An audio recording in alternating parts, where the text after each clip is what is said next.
Jack Apple, It's a Wonderful Life.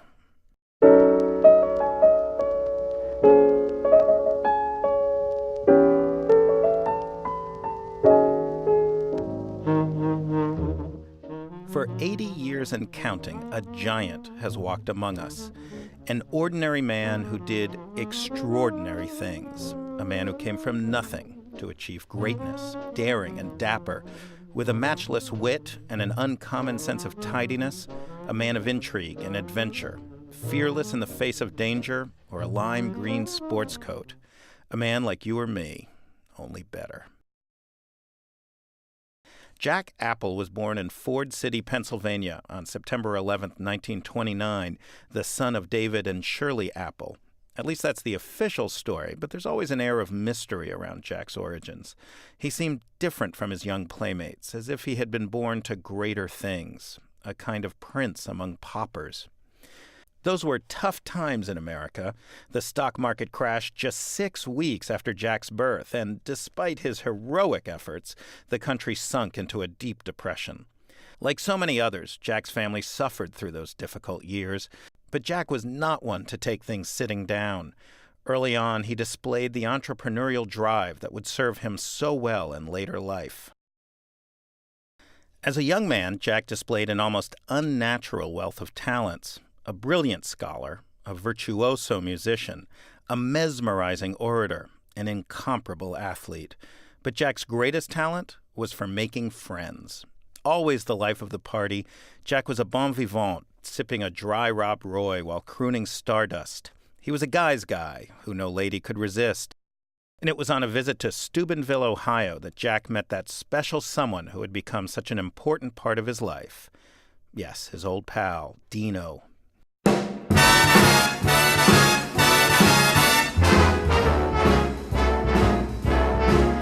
How lucky can one guy be? I kissed her. But it was not all fun and games for Jack in the 40s and 50s. We all know of the great honors he received for his role in the founding of Israel and in beating back the communist menace in Korea and in Monmouth, New Jersey. But it was the little things that mattered to Jack, the things no one else seemed to notice. Removing that one piece of lint from the carpet, offering helpful words of wisdom to fellow drivers, improving service at restaurants through gentle but firm reminders. With his slim physique and even slimmer neck, Jack was never lacking for female companionship.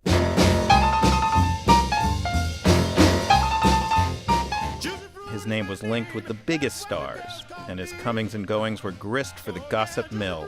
But Jack soon tired of the fast life. He wanted to settle down and raise a family, and it was on a blind date that he met his match, a leggy girl from Dino's old town of Steubenville.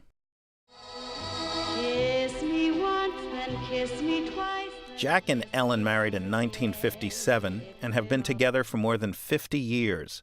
Like all couples, they have had their rocky moments, but they found love and happiness together and were blessed with 3 beautiful, successful children, though sadly, none of them inherited Jack's charisma or his gift for home repair.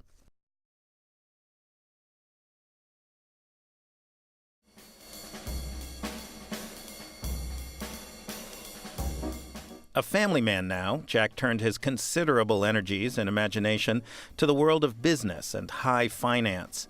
It was at this time that he first uttered those famous words his children never grew tired of reciting. What's wrong with making money? With his unerring taste and common touch, it is no wonder Jack revolutionized the fashion industry, bringing haute couture to the little people of Scranton, Kittening, and Points West. So it came as no surprise that when London Fog recruited him from Kaufman's department store, they said, "We don't want you to sell the brand. We want you to be the brand." But not everything was as it seemed. Jack was secretly leading a double life, and the job at London Fog provided the perfect cover for his escapades in international espionage. It all seemed so innocent at the time. The package tours abroad, the Halloween costumes, the spy novels by his bedside, his expertise at packing a trunk. It was only years later, when his cover was blown, that the true extent of his activities became known. Despite his prosperity and happy home, Jack felt restless and unfulfilled. The 60s were a time of searching for him, a time to experiment and blaze his own new, brightly colored trail. But wherever Jack went, people followed. The man had become a movement, and his face was everywhere. But the adulation became too much, and Jack soon retired from public life, sparking intense speculation. Had Jack retired to an ashram in India? Was Jack writing the great American novel?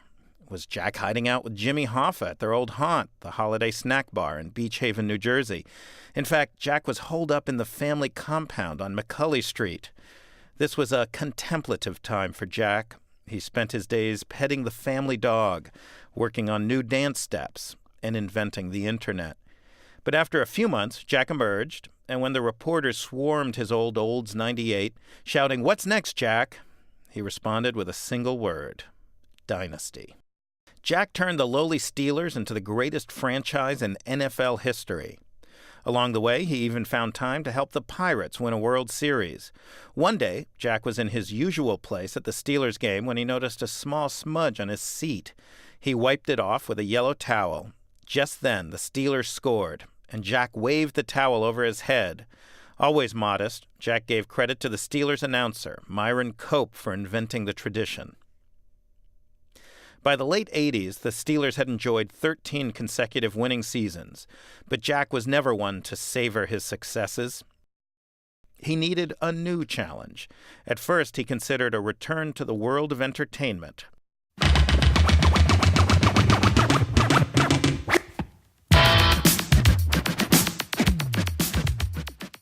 But he eventually set his sights on the crime-ridden city of Baltimore.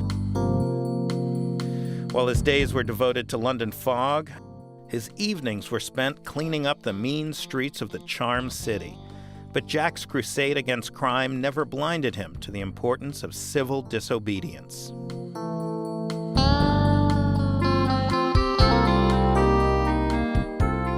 When Jack finally decided to retire from London fog, it was not to sit on the couch or play golf. It was to pursue his lifelong interest in medical science. Who else but Jack could Johns Hopkins turn to help them enter the 21st century?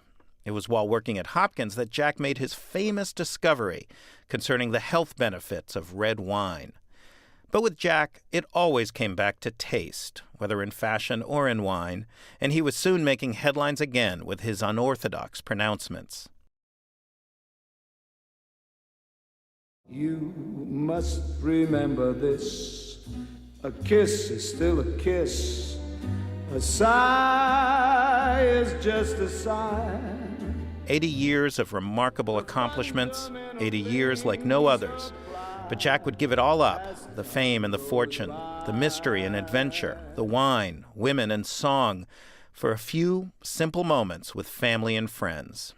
Yes, it truly is a wonderful life. Happy birthday, Jack, from Adam Davidson with NPR News.